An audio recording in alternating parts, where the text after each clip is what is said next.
Good morning and welcome to WordCamp Santa Clarita Day 2. My name is David Bertoli. I am a organizer for the Northeast Ohio WordPress Meetup and also was the lead organizer for the WordCamp Northeast Ohio Region 2021, and I will be your MC for this particular talk. This talk is the 11 a.m. talk, email subscription forms for WordPress with Amy Hall. Please feel free to add any questions you have in the YouTube chat feed, and we'll answer those at the end of the talk. I have the honor of introducing Amy Hall. For over the last 11 years, Amy has been taking email marketing out of the hands of business owners who are already juggling too many tasks. She's a certified Mailchimp Pro partner and expert. When it comes to speaking, Amy's a natural. And after all, she started the Carlsbad WordPress Meetup. Amy is in her element when showing WordPress users how to optimize their forms to perfect them for lead organization generation and make their email marketing perform for them.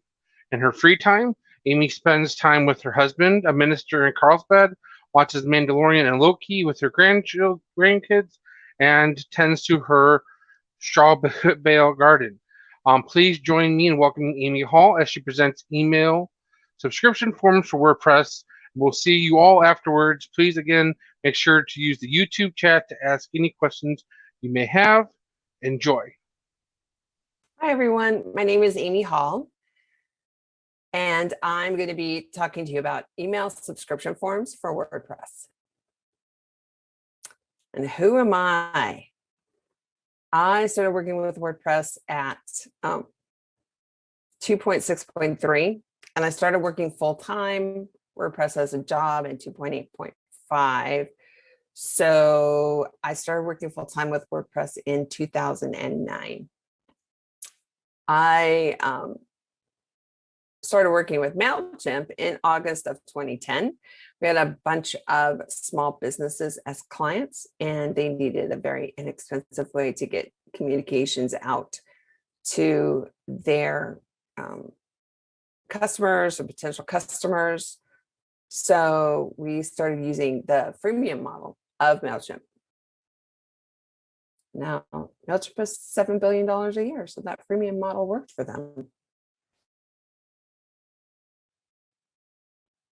All right, this is me. I have a directory listing on Mailchimp.com, MailchimpExperts.com. And that's my directory listing. I am a certified Mailchimp Pro partner. It means I'm Mailchimp certified, email marketing certified, and email automation certified. And that's also a picture of me with Ben Chestnut, the CEO of Mailchimp. I went back to WordCamp Atlanta, the last live one, I think it was 2019. And while I was back there, I went and took a tour of Mailchimp's headquarters, which is also in Atlanta. And Ben Chestnut just happened to be on the walls. And I took a picture with him and then cried all over him, thanking him for giving me a business, basically. I no longer do my own business as a business. I work with Bette Hannon's business websites. I am her WordPress content and support lead. So it's been amazing working with the team. It's really fun. I didn't know how much I missed that. I also run the Carlsbad WordPress Meetup. And we're still virtual, and we probably will stay virtual. So come join us. We meet on the second Tuesday of the month at 7 p.m. Pacific time. I'm also a grandma. This is my husband, and he also does WordPress. He's a builder, kind of developer / builder. We use a builder, so he doesn't do much code, but we build WordPress websites. And those are my grandkids. Shaylee, who's 4.5. Courtney, who's almost 12. Oh my goodness gracious. Ashton, who just turned 2. Jack is 14. Lola, my Lola Belly, she's 13. And Archer, who is going to be 7. He's a Lego maniac. And Jack and Lola are both Potterheads, Ravensclaw and Hufflepuff.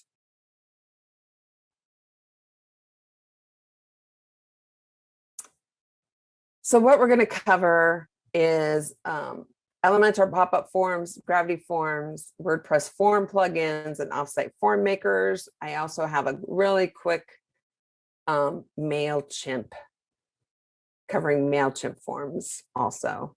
And I know not everybody does Mailchimp, but they do have a 60% market share.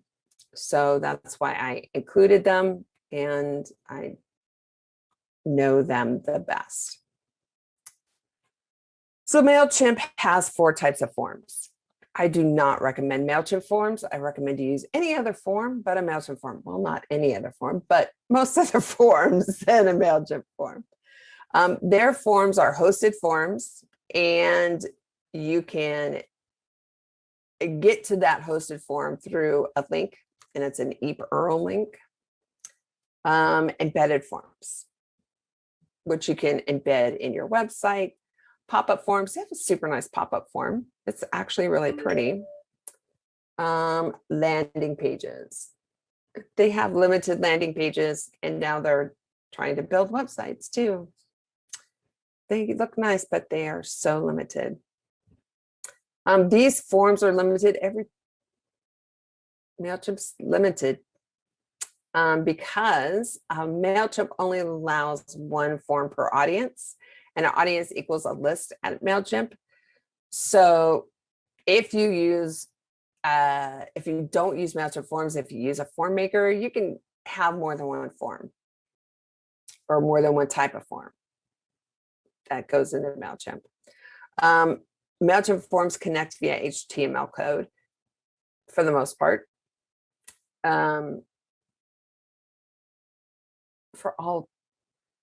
Everyone does. You have to embed HTML code for the pop-up forms, the embedded forms, not the hosted forms or landing pages. They do not have robust styling. They don't have any robust settings. I mean, they're super limited, and they're not the easiest to style if you're a beginner. You can style them with CSS, but they are not the easiest to style for a beginner. So I have a blog post about Mailchimp subscription forms that breaks them down into quite deeply. So if you want to check that out, that would be great. So the first one we're going to talk about is Elementor. And the only reason why I chose Elementor other than anything else is because Elementor is a very popular builder right now. So that's why I chose that. Elementor forms and pop-ups connect with more than just Mailchimp. They connect with ConvertKit, ActiveCampaign, MailerLite, which is another freemium email service that works really well, Zapier, and a ton more, just way too many to put up here. So embedded forms can be treated as a template and used globally on the site. So you can make a template of your form and make the form once and put it on every page of your site. And the pop-up is actually in the template area, and their pop-ups are beautiful. You can make an amazing pop-up with Elementor, very engaging, very drawing people in so that they sign up for your mailing list. Super great. The timing on the form is super like you can go to the minute detail with these forms. These forms are amazing on the timing. It's a little complicated to get into it, to find it, to turn it on, turn it off, but it is amazing. Once you get there, it's there are so many different things you can do with it. It's just awesome. This is the one I really like. I like Gravity Forms. I think Gravity Forms are great for everything. They're super robust. They're super flexible. You do have to style them with CSS, but there's so much you can do with these forms. These forms are just amazing.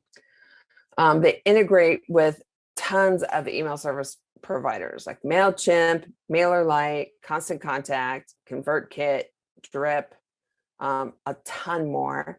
They integrate with bridges, patching software like Zapier, Automate.io. I mean, that's so helpful. If you have a form that doesn't necessarily integrate with Gravity Forms, you can integrate it using Zapier.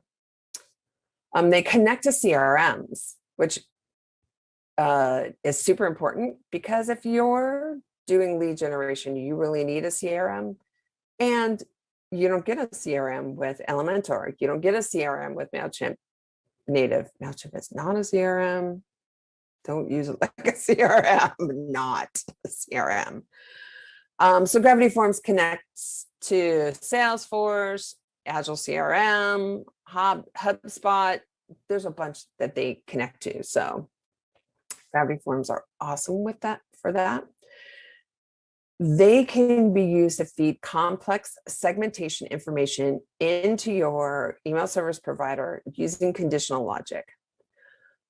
So one of the things that people want nowadays is they want to be able to personalize email, because they've gathered data about the email reader, and they want to be able to send out a more personalized email that is focused for that email reader, so that email reader is more interested in the email that they're getting, and they open it and they read it, they click through and they buy.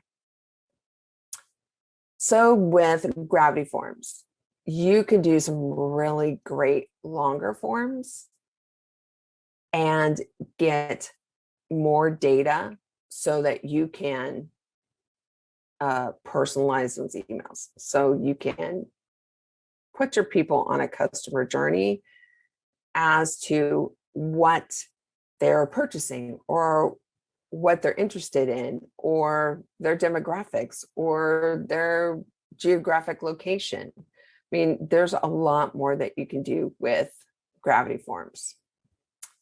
Also, Gravity Forms are great if you have a contact form and you want to be able to add that contact form to your subscription. And really, legally, you can't just funnel them over and not tell them that you're subscribing them. They have to be able to choose. Legally, they have to be able to choose whether they want to subscribe to your email marketing campaign or not. So with Gravity Forms, you can have your contact form and a little box that says, check this if you would like to join our newsletter. And you just have them check it. Don't have that box default checked. That's actually illegal also. People have to have the option to choose. That's how you do it. The thing about this is, on Gravity Forms, there is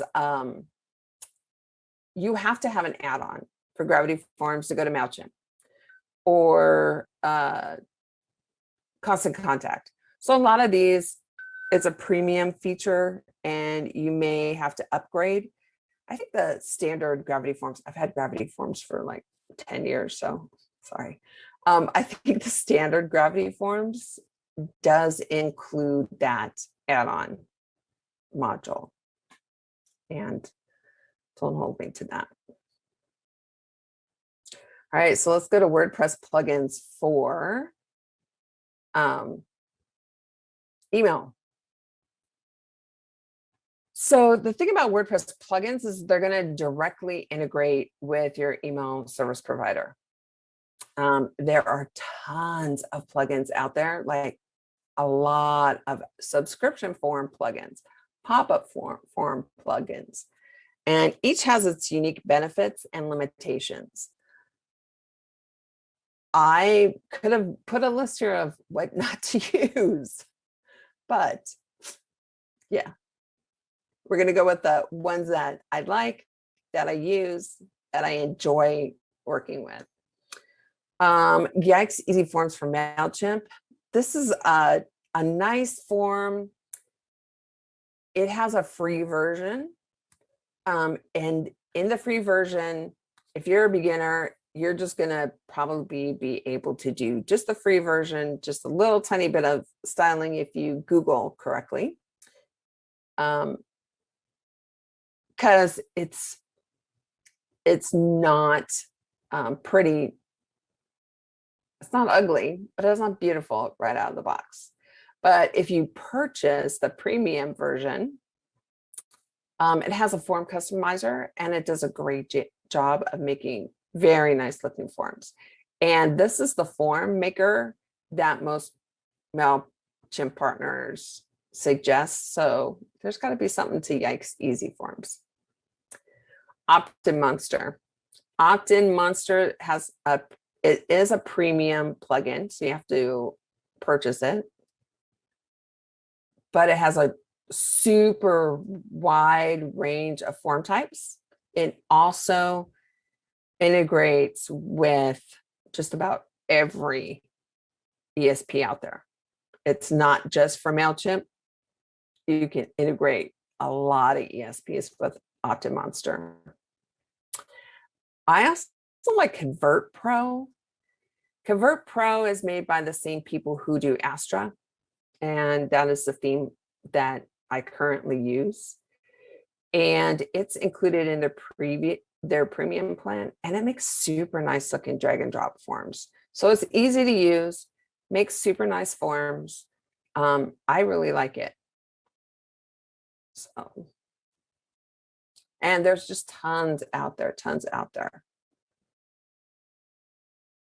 So the next one we're going to go to are off-site form makers. And this is getting more and more problematic with site load speeds because they have a synchronous load and they slow down the site. The forms actually, everything lives off your website, and then your website has to go out and fetch it. And Google doesn't like that. But sometimes this is the only way to do things.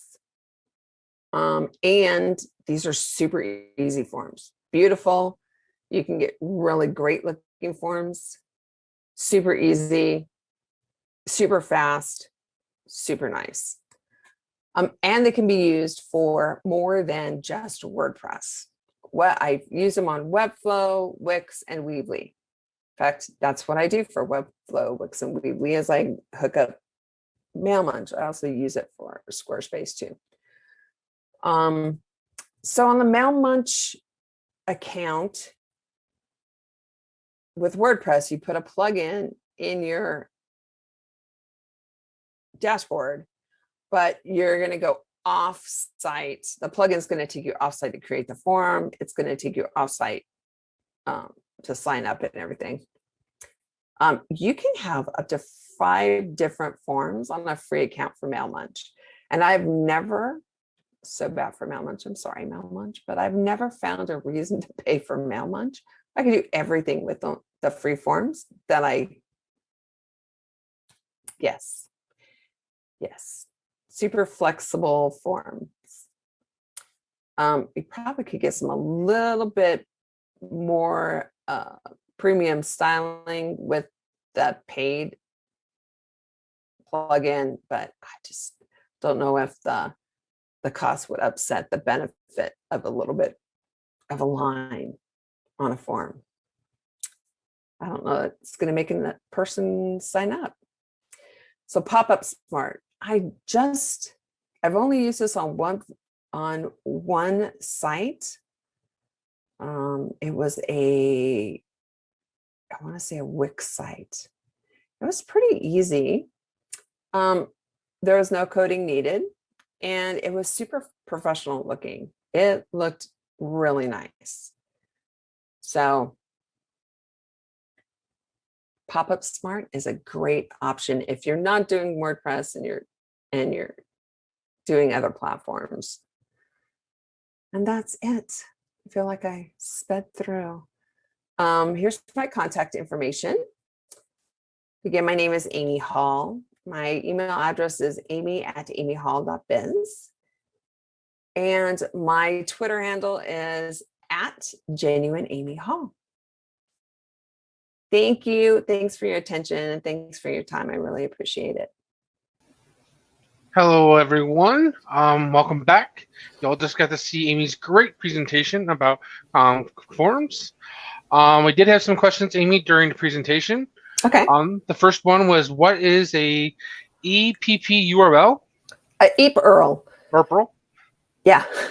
It is the link that Mailchimp gives you to access their form. Get it? Mailchimp is a monkey, and monkeys go eep, eep. So that's why it's called the EPURL. Very cool. Yeah. And then, like I said, Michelle asked if you were going to be sharing your slides. Oh, I didn't think anybody would want them. I'm so sorry. And I don't have a page built for them. Yeah. What I can do is I can build a page. It's going to be super ugly, but I'll build a page and put them on them, and then put it out on Twitter. Okay. I know LinkedIn. I think it's LinkedIn Share, or I think there's I've used my sites when I proceed in the past. You can upload your slides there, and it creates a link that you can share via Twitter. So if you don't necessarily want to create a I could put them in Google too. I could put them in Google Drive and share that way. No matter what, it's going to have to be uploaded. So why not just create a page? All right. That's faster, actually. Okay. Sally G asked, or stated, I work with a few of them. MailPoet is one I'm considering. Would be interested in how to evaluate and ease of use, as well as nice looking. Oh, sorry. The first part of her question, I missed the first part. What is the best email form / plugin for a low budget membership organization? The back half of her question was, I work with a few of them. MailPoet is one of them. I'm considering or interested in how to evaluate in the ease of use, and as well as the nice looking emails. Okay, so can you read the very first part of her question again? Yeah. What is the best email form / plugin for a low budget membership organization? Okay, so she's asking for a form or a plugin. She's not asking for an email service provider. I don't work with MailPoet, so I don't know what they integrate with. And here's the thing is, I think MailPoet is directly from your website. And I'm used to working with offsite email service providers. So that's why I don't know on sites. I would think that they have their own code that you would have to put in your site, or just hook up your regular form maker to them, because they're all already on your site. If you're asking about email service providers, then for a small organization, I'm going to recommend MailerLite. Here's the reason why. Mailchimp's free account used to let you schedule your emails. Their free account no longer lets you schedule your emails. You have to buy a paid account to be able to schedule your emails, which is a pain in the butt not to have an email scheduler.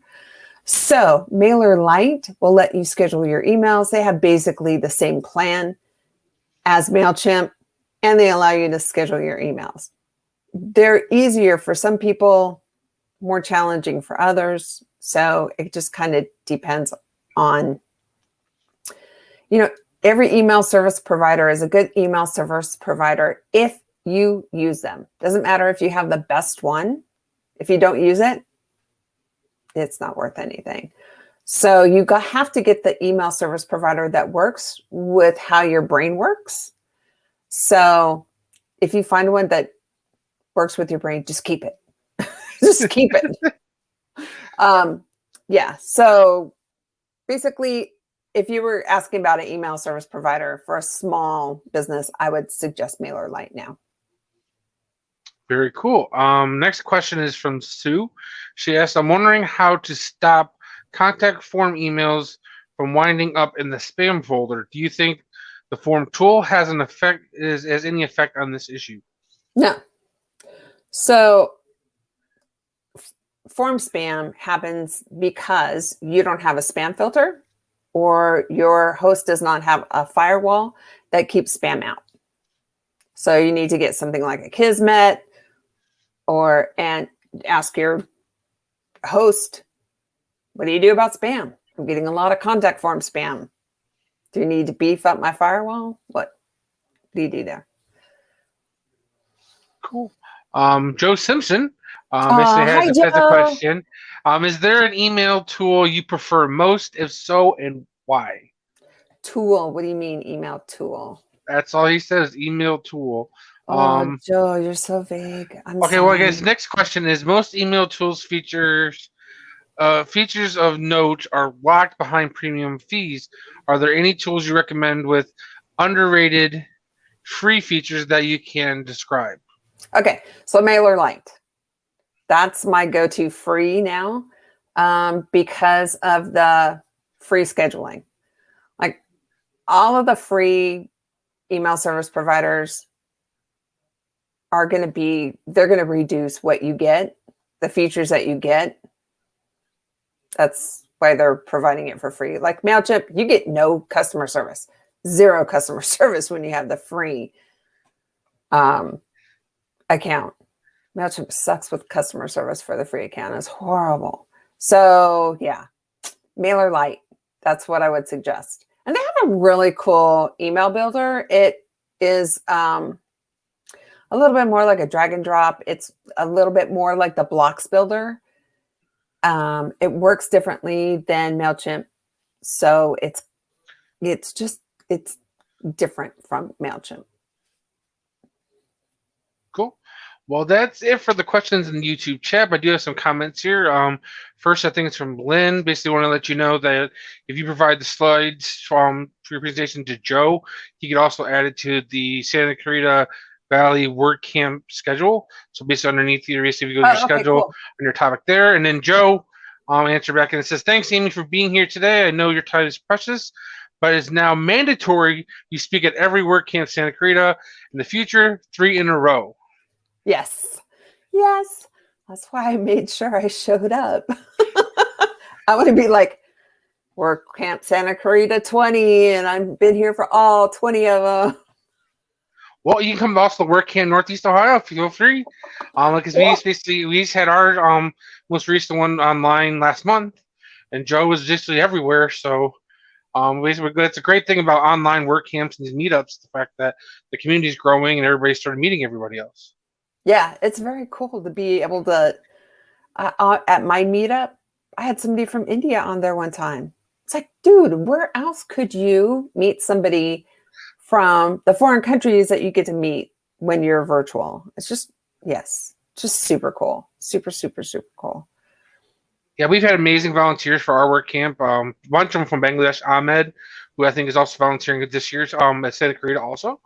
Nice. And stuff. And he basically, in our meetup, we had a lady or someone from England join up. So yeah, it's been amazing. We did have a comment that says, Sally G says, Mail Poet does do email service providing, I think. Okay, but they're not a separate platform. They're built into your, right? Okay. Now I got to Google. I've never worked with MailPoet. Yeah, it's a newsletter plugin. So it's going to come off of your whatever you have in your site. It's going to come off of there. So it's not like a separate email service provider. And when I started doing email service as a service, email service as a service, email marketing as a service, there you go. I chose off-site email service providers, and I purposely chose them off-site just because I didn't want the drag on the site. And it's probably better now than it was then. And I didn't have a whole lot of knowledge then, but I knew it was free. Mailchimp was free. It was pretty, it was fun. I used to love Mailchimp. It was super fun. They've changed their platform so much. It's not as fun anymore, but it's still pretty cool. But yeah, I don't know email plugins like I know offsite service providers. Sorry. And I don't know that you could do segmentation and like automatic emails. That's part of the other thing. You can't do like customer journeys and sending a series of emails that everybody's going to get when they sign up, like a welcome series or a thank you series or anything like that. I don't think you can do that with MailPoet. I think if it's more of a here, send out your blog post. And I don't know, don't hold me to that because I know nothing about MailPoet. And I do have a friend that loves it. So I should probably know more. Do one more quick check. Okay, there's no more questions or comments. So I think I'm going to wrap it up here. Thank you, Amy, for presenting today and your great presentation. And thank everyone for attending. Please don't forget to attend the next talk that's in this track, which is Sparking Creativity with Elementor with Sharon M. Yates at 1 p.m. It'll be right after the lunch break. As all, have a great rest of your day. And again, Amy, thank you once again for presenting. Thanks. Oh, I can't wait till we're in person again, though, and I get to see you, Joe. Okay, bye.